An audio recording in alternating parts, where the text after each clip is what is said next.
Hello guys and gals and welcome! Welcome. So today we're going to cover a topic which I've been exploring in detail, which is the parry mechanic.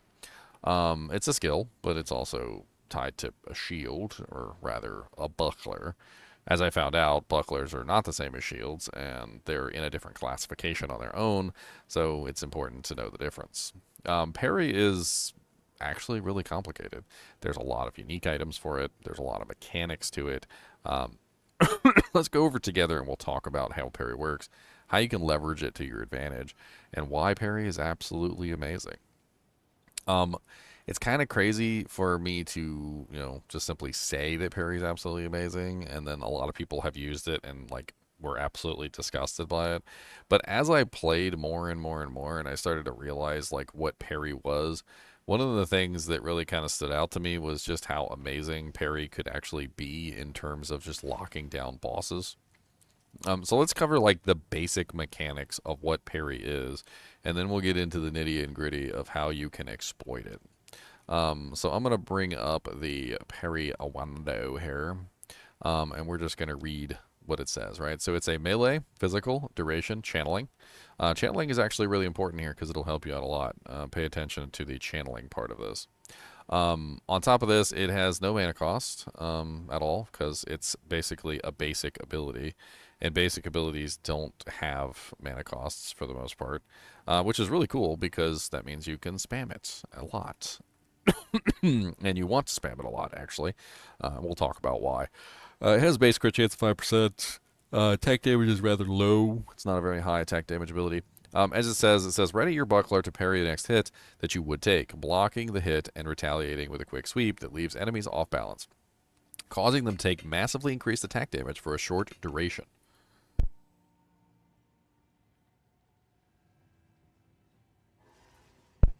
Now, that massive increase of attack damage is actually really good, by the way.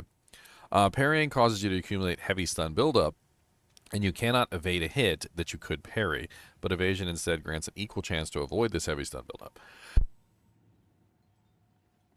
Now, the interesting thing here is that you can't evade while you're using parry, but evasion works to avoid the heavy stun buildup, which will otherwise cause problems. So, when you're dealing with parry, one of the main issues is that you will often come into problems where you will eventually run out of heavy stun buildup.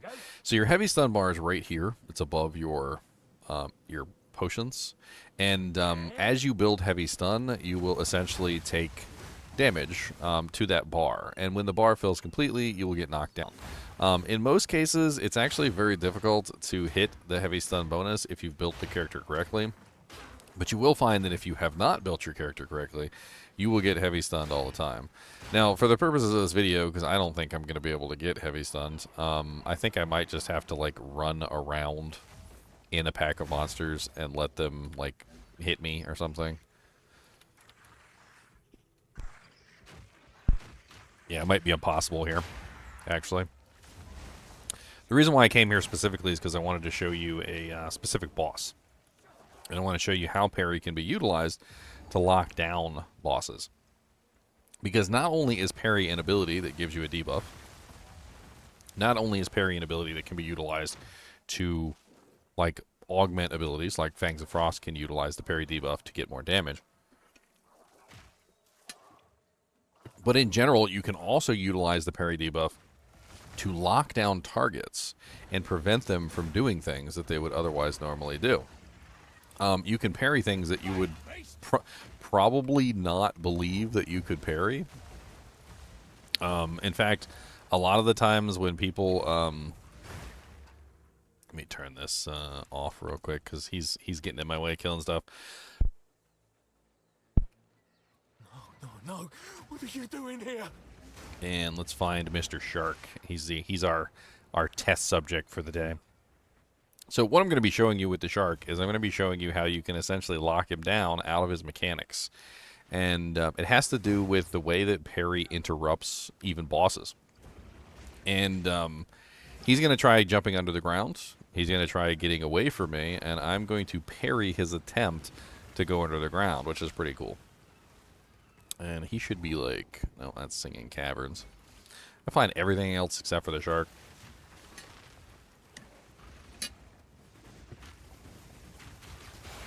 Parry.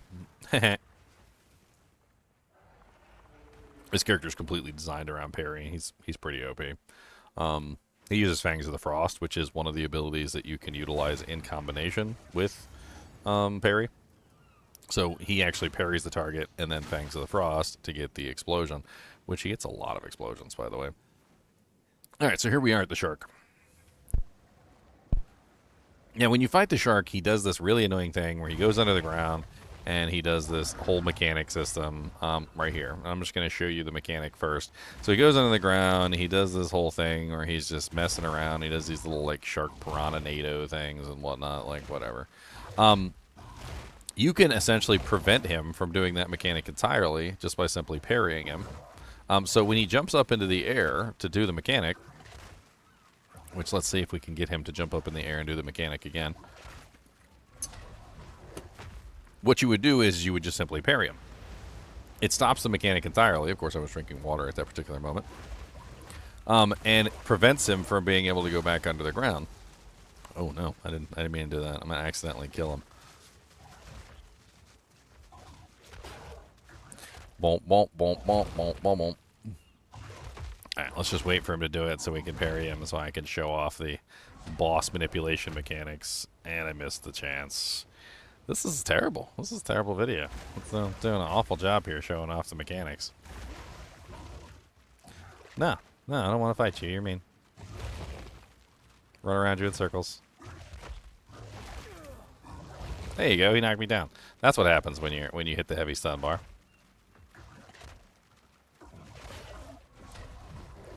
There you go. And see, I stopped him from going underneath the ground. And there are a lot of mechanics on bosses where the bosses will do specific, very annoying things.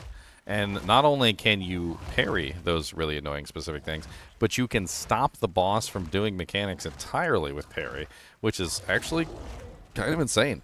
It also has really good stun as well, as you can see, as I just stunned the boss just by parrying him a couple times, which is really nice. So I've stopped him again from going underneath the ground. This is just one of the many things that you can do with parry, which is really, really freaking cool. Because not only does it work as a defensive mechanic by allowing you to block everything in sight, and yes, it does count as a block. So when you parry a target, it does count as a block for anything that requires a count as block, right? So if you're on the board and you look at various things, there's a lot of like block-related nodes. Like there's a node right here that gives you 10 life when you block. Well, every time you parry, that counts as a block. So you do gain 10 life when you block. You can also utilize things like dazing blocks, which is 100% chance to daze enemies who hit you when you block when you raise your shield, because it counts as a raised shield. You can also utilize things like apply debilitate to monsters in front of you when you raise your shield. There's a lot of various mechanics that you can utilize because parry does count as a block. Now, one of the best ways to make parry into an ability that is usable on any monster, and not just like baby monsters, is you have to deal with the heavy stun gauge. Now, I've dealt with it entirely, and I'm going to explain to you how I dealt with it so that you understand how you can deal with it, right? So one of the best ways to deal with heavy stun is this line right here, which says, parrying causes you to accumulate heavy stun buildup. You cannot evade a hit that you could parry, but evasion instead grants an equal chance to avoid the heavy stun buildup. This means that building evasion is a very good way to build a parry character. Another good way to build a parry character is armor. So I suggest that if you want to build a parry character, you most likely need to go with the armor evasion layer. The reason for this is because evasion will give you a chance to avoid the heavy stun buildup, but armor will give you a very high probability of reducing the heavy stun buildup that comes in. Think of it like a twofold defense system. One will give you a chance to avoid the heavy stun buildup entirely, and the other one will reduce the heavy stun buildup that would come in if it does land on your target, essentially giving you double defense against that particular mechanic. Now, parry actually is not the greatest unbuilt. there's a lot of potential benefits that you can get to make it more powerful. One of the ways that you can potentially build parry is to just get more parry size, like being able to parry more targets. As you can see, I can parry almost everything on the screen at a given time because I can just parry everything, right? I can go into a big room full of monsters and I can parry all the monsters that are in front of me because I have a larger parry than normal.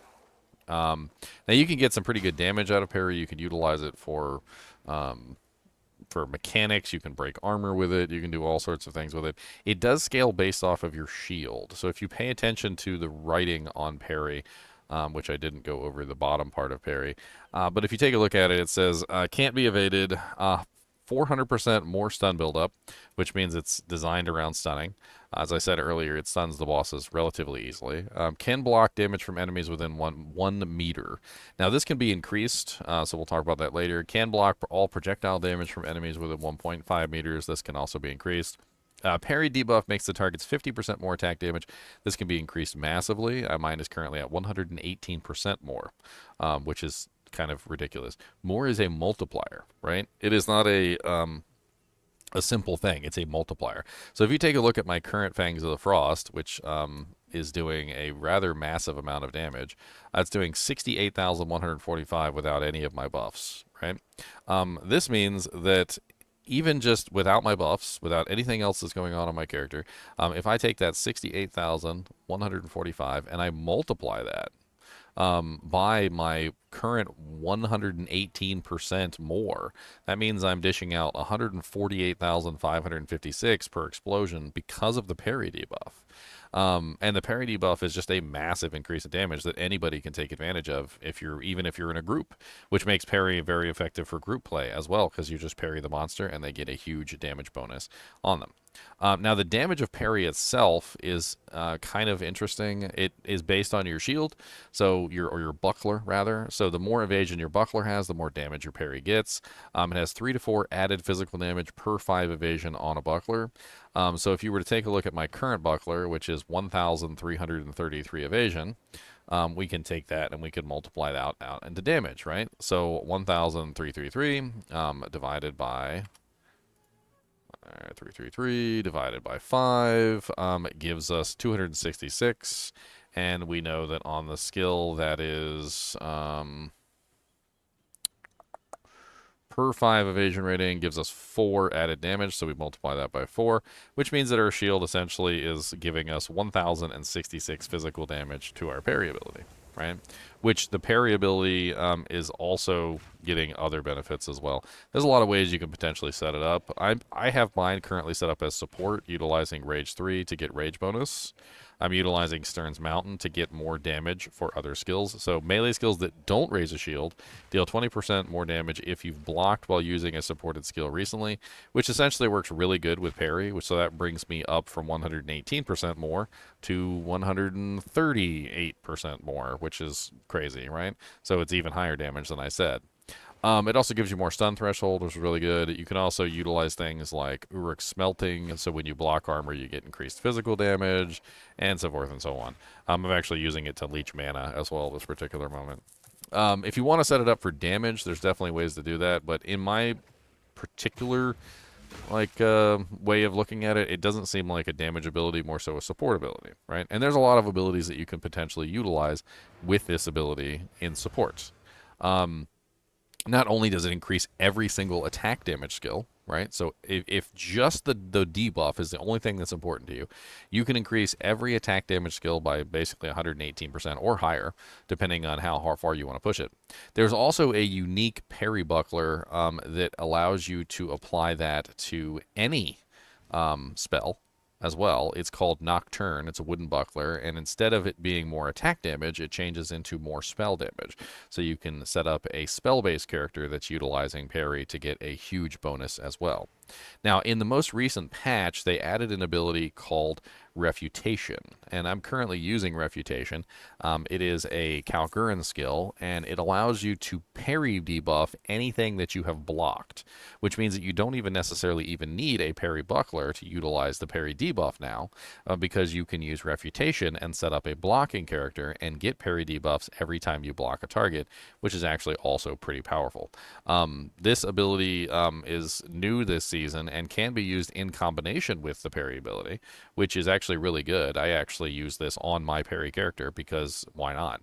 Every single time I hold down my button to right click and parry, I'm also blocking, and so it counts as Refutation parry debuffs as well. So it just gets me more parry debuffs on the screen, and it's absolutely amazing. It's like honestly one of the best new abilities that they added in the Calgaran skills, and there's a lot of good ones, but this one's like really powerful. They actually had to nerf it already because it's too powerful. One of the things they did was it was essentially it had like 100% uptime previously, and they made it so that the uptime was not 100%. That was the nerf they did to it. Now, parry has a lot of ways that it can be buffed up. There's a lot of parry nodes. So if you take a look at parry, and you just type in parry on the board, you'll come up with a lot of cool things. One in particular that I recommend getting if you're trying to do a parry build is this one right here, consistent intake. This helps a lot with your heavy stun intake as well, because heavy stun is based on the damage that you take, and a critical hit does more damage, and therefore a critical hit also stuns you more. So this one, consistent intake, makes it so that you cannot be critically hit while parrying, which prevents essentially any monster from being able to like massively hit you with a huge heavy stun, right? Because you're not going to get crit. It's a really, really, really good way of doing the character. You can also, it also has 15% increased parry debuff magnitude. Now, parry debuff magnitude is how I'm getting up to 118%. There's a lot of ways you can stack parry debuff magnitude all over the board. You can get parry debuff magnitude here. You can get parry debuff magnitude in various places around the board. You can also get parry debuff magnitude by utilizing this Ancient Rune of Dueling. And if you really want to go full in, there is a specific shield. It's called Dunkel Halt, which I don't know if I have a Dunkel Halt in here. But Dunkel Halt is a shield that has a 50% parry debuff on it as well. And it's actually a really powerful shield, but it also comes with a severe drawback, which is it basically makes you take damage from 50% of any blocked hit. I believe I'm using a Dunkel Halt on Infinite Lances. I believe he has a Dunkel Halt on. Yeah, there it is right there. Dunkel Halt is one of the more powerful uniques for the parry debuffs, and there's tons of parry debuff uniques in the lists. Some of them allow you to parry at infinite range. This one in particular, as you can see, allows you to get 50% increased parry debuff magnitude, and also has it so that you take 50% of damage from blocked hits. It's actually really, really strong. And it's also going to make you a lot weaker because your blocks are going to actually take damage. But very high damage output with Dunkel Halt. And you could put that Ancient Rune of Dueling in there, bringing it from 50% to 60, 70, 80. And then you can also grab the ones on the board, which means you can push the parry debuff magnitude even higher than what I'm currently pushing it. Now, on the board, there's even more parry debuff stuff. And taking a look at some of it, some of them are things like parry area of effect, right? So when you parry a target, most of the time you really don't parry more than like one or two targets. It is kind of like a small little AoE, but it's not really the biggest.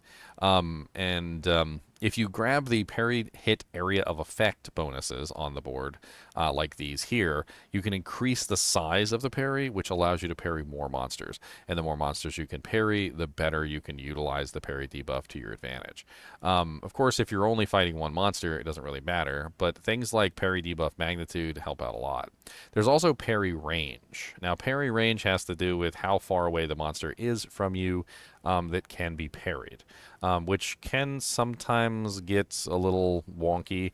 However, I have noticed that you really don't have to build the parry range too much. You really just have to build the parry hit area of effect. That's the thing that you're really interested in. And you honestly want to stack as much parry hit area of effect as you can. I did try to check and see if parry hit area of effect could be manipulated with things like magnified area support gems, and it did not seem like it would support those. So keep that in mind. There is a good support gem that you can use early on that'll help you with heavy stun stuff, and that's the Steadfast 2, which gives you 100% more ailment threshold while channeling supported spells or skills, and 50% more stun threshold while channeling supported skills. It'll help out massively.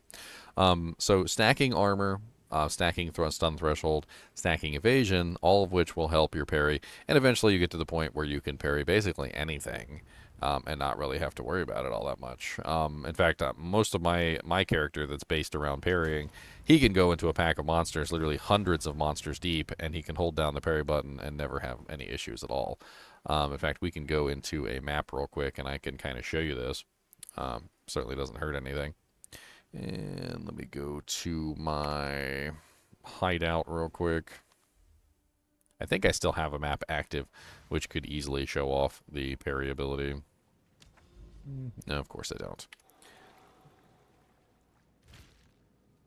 And I'm going to give you guys a little bit of a taste of how parry functions, like in an actual map. Get my Elon map tab, and let's just grab something. I don't really care.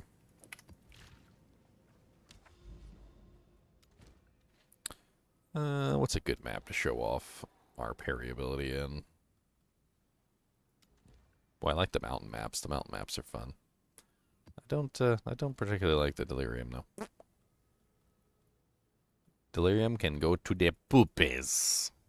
It can go to the poopies that do not like you. What is this? Asmary Spirits? Poopy Asmary Spirits. Let's do this one. That looks like fun. So some of the skills, I forgot to talk about some of the skills that you can utilize parry with. Fangs of the Frost is one of them. I just did a video on Fangs of the Frost. If you want to check that out, I highly recommend it. I'm going to be using Fangs of the Frost. There's also another ability that you can utilize. It's called Disengage. Disengage is actually really good for building frenzy charges. I would highly recommend you check that out if you want to get frenzy charges. Both of which allow you to consume the parry debuff and get essentially something for it. In this particular case, I'm just going to find a nice big pack of monsters to show off my ridiculous parry ability. So, parry, boom, haha, die. What's up? Parry, boom. Now, you can parry monsters, but interestingly enough, you can also parry inanimate objects, like walls and bells and other things. And you wouldn't necessarily think it when you first, realize it, but you can actually parry lots of things, including, like, inanimate objects, which is weird, but it works. So if I place down a wall, for instance, and I drop down 2 walls, you'll notice that the parry debuff appears on the walls. And I can essentially grab more parry debuffs, which also means more explosions in that particular regard. So I'm able to essentially just line up the damage. This is an essence, for instance, and like one of the things that I would do with essences, which was kind of funny, is I would throw down the walls in advance, pop the essence, and you can literally just like blow them up, which is always fun. You can also parry them and then blow them up, but this particular case, they were too weak. They were the little babies. I've actually really fallen in love with parry ever since they made the adjustments to it, and they've adjusted it several times since launch. So if you used it originally in like the Huntress season, it's nowhere near that. Like that, it's like a completely different skill almost now than what it was before. But as you can see, like when I'm in here and I'm parrying, like my parry bar like barely even goes up. I've got it set up enough. I have enough defenses. I have enough evasion. I've got myself set up to a point where the parry is not only like never generating heavy stun, but just absolutely annihilating packs of monsters. And of course, you can utilize it for many different things. Fangs of the Frost is just one of the many abilities that you can utilize it for.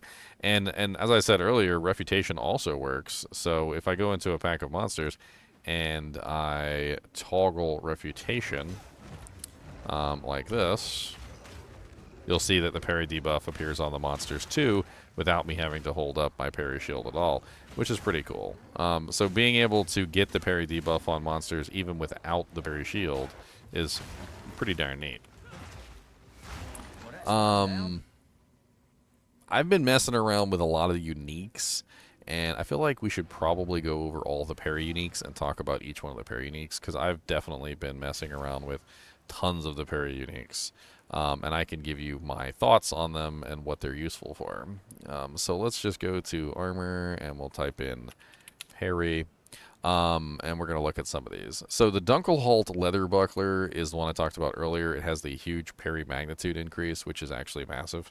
It's a very strong offensive shield, just not a very good defensive shield. A lot of these can be upgraded now, believe it or not, through the new Verisium Anvil thing, which is pretty cool. Nocturn is pretty much mandatory if you're trying to do spells. So if you're trying to make your parry debuff work against spells, this is going to be really good for you. It also has 100% increased parry debuff duration on it, which is also really nice because that's going to make it obviously last longer for you to cast your spells, which works really well. Rondelle de Ezo. This is one of the ones that's an Ezomite buckler that can be upgraded. It has 100% increased block chance against projectiles. Not really sure why this matters. So one of the interesting things that I actually encountered when it came to parry is that parry, when you hold up the shield, is 100% block chance. There's no, like, will I block or won't I block? Like, is it a 50% block chance? There's no percent chance. You will always block when you have your shield, your parry shield raised. So this 100% increased block chance against projectiles would only affect, essentially, just when you're not parrying. It also curses enemies with Enfeeble on block, which is kind of interesting. Enfeeble is a debuff, essentially, that causes the monsters to deal less damage. And it's pretty nice. It's 10% on unique targets and 20% on other targets. So basically it acts as a defensive layer. This is more of a defensive parry shield, and it does work fairly well for defensive. One of the main issues with a lot of these, though, is they have relatively low evasion rating, and you need evasion rating to avoid the heavy stun buildup. So keep that in mind. Blood Barrier is an interesting one that's designed entirely around corrupted blood, which is essentially a damage over time. And it's basically designed around your maximum life. So it deals 50% of your maximum life as physical damage per second. So it works as a HP stacking build. So you can essentially just parry, and then every time you parry, you block, because every time you parry, it is a block counted. And then every time you block, you're basically inflicting corrupted blood on the targets. It works quite well. I've actually seen some people do some builds on it. You do have to stack your maximum life to the moon, though, to make it function, but it's there. Colton Halt is an interesting one. Colton Halt is designed around the idea of essentially modifying the stun buildup into freeze buildup, and it also converts all of the physical parry damage into cold parry damage. It's an interesting shield, but it fails on a very simple way. So because the damage of parry is almost entirely decided by the shield. And the more evasion you have, as I showed you earlier, the more damage you get. The problem with Colton Halt is that because it doesn't have much evasion on it, it doesn't have much damage. And even though you convert the physical damage into cold damage and the stun buildup into freeze buildup, it doesn't really do anything at higher levels because there's no damage there to do anything with. Because the damage comes from the shield, you basically have no damage. And because freeze buildup is essentially almost entirely decided by the amount of damage that you put out, you're not putting out enough cold damage with the Colton Halt to actually freeze anything. So unfortunately, it kind of fails in what it's designed to do. It works fairly well in early levels, like if you're using it as a low-level character, because at low levels, the evasion on the shield is okay. But as you start to level up higher and you need more damage, and Colton Halt doesn't have it, well, it just doesn't work. Silverthorn is an interesting one that's designed around parrying, applying 10 stacks of critical weakness, which goes as high as 20 stacks. So every time you parry, you get to put critical weakness on the target. Critical weakness essentially just gives you more critical hit chance, which is actually really nice, by the way. And it's really good if you're trying to do a crit build. So you can essentially have Silverthorn working together with you as a crit bonus, situation. So like if you're trying to run like a full crit build, it works really nicely. There's also a gem or a rune or an idol, I can't remember. Here, let me just type in parry. It's called Ulamon's Gaze. It has gloves. Critical hit chance is lucky against a parried enemy. So if an enemy has a parried debuff on them, critical hit chance rolls twice and always takes the better result. And then you have that shield, Silverthorn Buckler, which also gives you the critical weakness, which in turn also increases your crit. So there definitely is an interesting idea for a critical damage build there with Silverthorn and the other. It also has 100% increased parry damage, though, which is kind of stupid because it doesn't have any damage. It's the same problem with Colton Halt. Like, the damage bonus is nice, but since the damage is based on the evasion of the shield, and Silverthorn has no evasion, it tends to basically give you no bonus, which is de poopies. Calgara's Arc is another one that has infinite parry range. I tried this out and I just didn't really know what to think about it. Yes, it does allow you to parry at infinite range, and you can parry basically anything. But it doesn't really work that way. To put it into perspective, when you parry and you basically propel like a parry debuff in front of you, right? Well, if you parry at infinite range, you're still putting the debuff in front of you, and like you get like it like applies the parry debuff to that one monster like way off in the distance, but it doesn't like actually do the parry debuff on that monster like in a cone and hit all the monsters nearby. And it's not like it even matters because the monster's so far away most of the time. It's a very odd thing. I'm not exactly sure what I feel like how I feel about this one. You should probably play around with this one yourself and see how you feel about it. I felt like it was unnecessary, and that eventually, when I came to the conclusion of my character and decided exactly how my character would work, that this was just not needed. There's also the Sunsplitter. The Sunsplitter is basically just a bunch of plus the skills. It has +1 fire, +2 cold, and +3 lightning skills. Actually, might work really well on my build now that I think about it, although I would lose all the damage on parry and all the evasion. But Sunsplitter would give me +2 to cold skills, so I guess it could be a very offensive choice.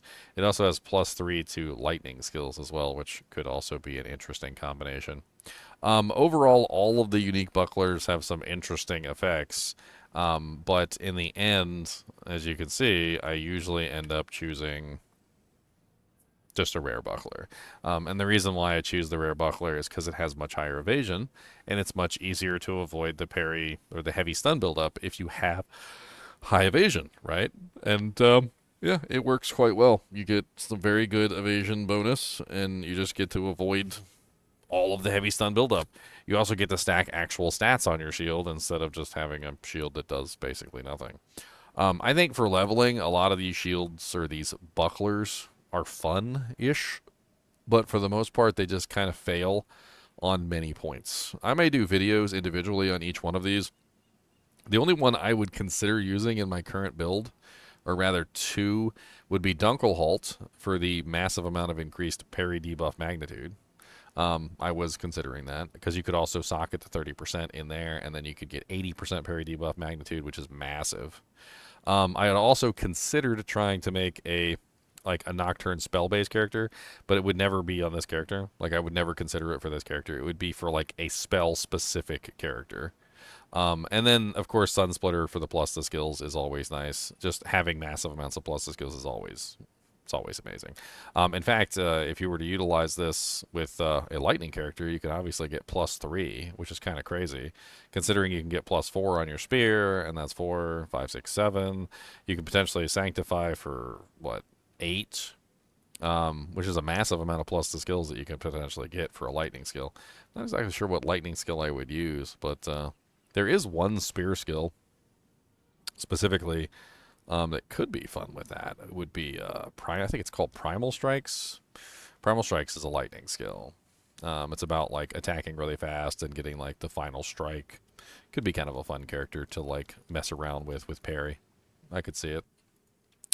Overall, parry has definitely come a long way from its origins. It's definitely a much better ability than it was to begin with.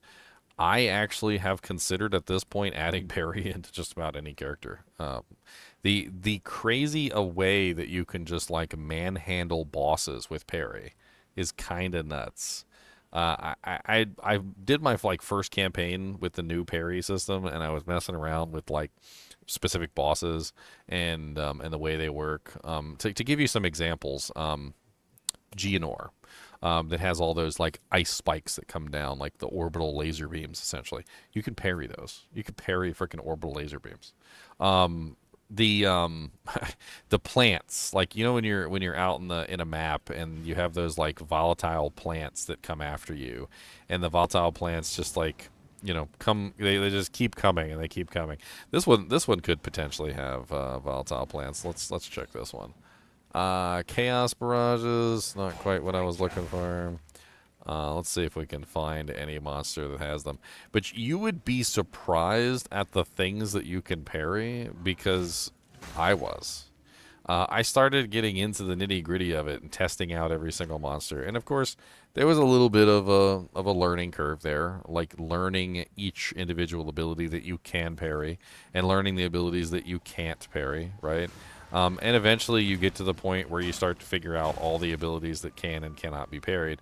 But like, you're going to be surprised at some of the stuff that you can parry. You can parry volatile plants. You can parry the volatile crags. You can parry like pretty much any like ranged ability or melee attack that's not special. The damage increase, of course, is massive, but like you can parry orbital lasers. You can parry flamethrowers. Like if a boss has like a flamethrower, you can parry the flamethrower. Not only do you parry the flamethrower, but you could just lock it down. Like when you parry the flamethrower, essentially what happens is the monster just stops using it. You can also parry things like multi-combo attacks. So if you fight a monster that has like multiple combo attacks in a row, which is something that it's kind of hard to explain. Like when a monster attacks and they have 1, 2, 3, 4, 5, right? And their attacks are basically in a sequence.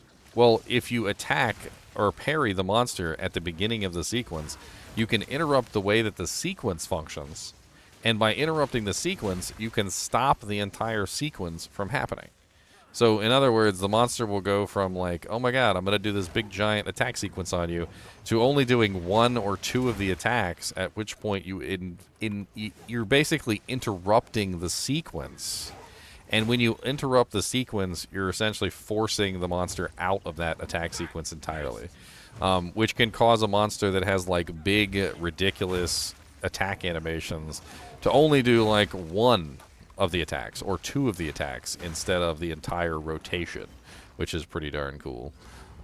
Let's see what boss this is real quick, and we'll see if we can lock him down. So this one in particular, he doesn't have a lot of like skills that can be locked down, but he can be parried.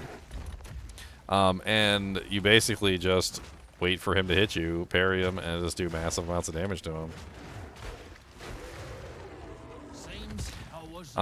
It really trivializes a lot of the bosses, because if you learn the mechanics of the way that the bosses work, and like I said, it takes a little bit of time, you can essentially parry like almost like 90% of the abilities that the bosses do. There are a couple bosses that have like very bad parry windows. The skeleton that's in that center of that thing, he kind of sucks. There's like a handful of them, but like the majority of the bosses, not only can you parry them, but you can literally lock them down in most cases. On top of that, the parry is, like I said before, very good at stunning things. So if you have an actual shield that has damage on it and you actually build the parry properly, you can use the parry to stun pretty much anything that you want to stun, and it stuns bosses very well. It's extremely good at stunning bosses, in fact. Overall, just an amazing addition to the game, and I would highly recommend that you check out Parry, or check out some of the abilities that go with it, like Fangs of the Frost or Disengage, or even just utilize it for your specific build. As always, be sure to hit that like button and subscribe button if you enjoy the content. If you have any specific questions about Parry, feel free to put them down in the comments. I'll try to answer. I've been testing around with the ability for a while, so I can probably give you an answer on mechanics. And as always, keep watching.